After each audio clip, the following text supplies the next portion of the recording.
Welcome everybody to Forza Horizon 4, and today we're taking a look at the 2018 Nissan Sentra NISMO.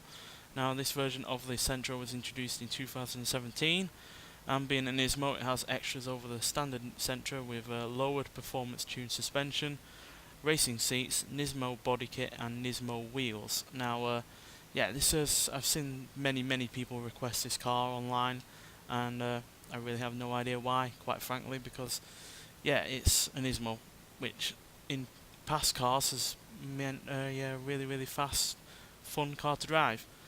But lately, with this and especially the Duke, it's more about cars that were slow, that have been slightly messed about with to make them slightly different in terms of looks and slightly more powerful, but in no means a more enjoyable car to drive, really, to be honest, because this does not have anywhere near the performance or the handling to not only have the Nismo name but also be considered a sports saloon, let alone something that's been highly requested. So under the hood is a 1.6 litre turbocharged inline 4 engine producing only 188 horsepower and 177 pounds-feet of torque, which in a car with a weight around 600 pounds or 2700 pounds would be enough. But this weighs 3,037 pounds, which is not enough power for a car that weighs that much.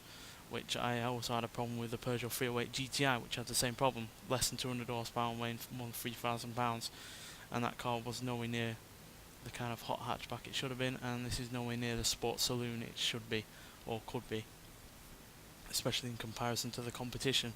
Now, granted, it doesn't look too bad. Certainly looks better than the Duke Nismo, and in terms of practicality it's pretty good. Plenty of space in the front and the rear, and also plenty of space in the boot, but plenty of sports saloons do that, and this really doesn't have anything over them in terms of looks or performance. Now if it's dirt cheap in real life, then there's a case to buy this car, but if it's no cheaper than a pretty good hot hatchback, then I really don't see the point in it. But nonetheless, let's get out onto the open road and see what it can do. Now the real kicker with this car is the fact that it's still front wheel drive.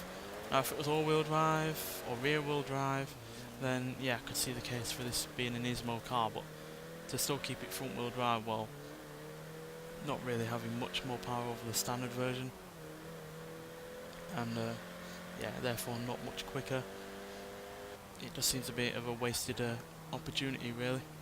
And the same goes for that Duke, which was also not much more powerful and really not much more in terms of much more fun in terms of driving either. Now this car in terms of acceleration can do 0 to 16 7 seconds, 0 to 117.517 seconds, and going to a top speed of 136 miles an hour, which is nowhere near enough, quite frankly, especially for a car that has new suspension, which is supposed to be performance suspension. But what's the point in that when the car itself isn't powerful enough or fast enough or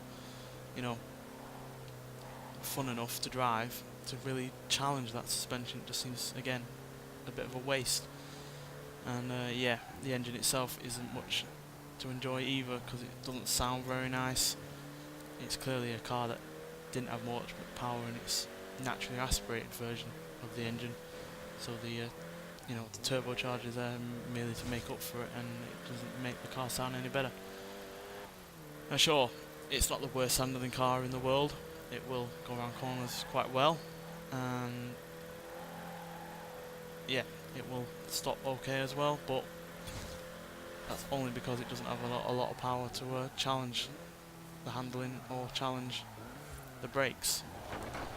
So really don't know why this has been so highly requested by people, and I can only think because so many people requested it that's why it's in the game. But quite frankly, it's a bit of a missed opportunity in terms of DLC to put this in over something else. I can think of 100 cars I'd rather have in this game over this, and I can't really see who it's satisfying outside of those who requested it.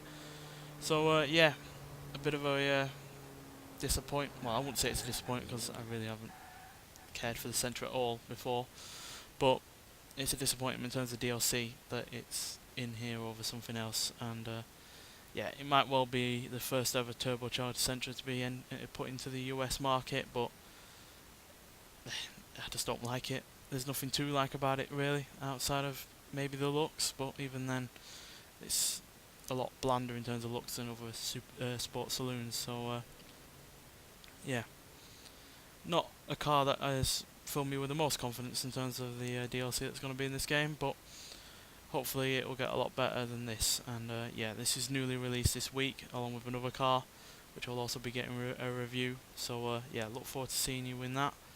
But yeah, thanks for watching, and I'll see you in the next one. Bye.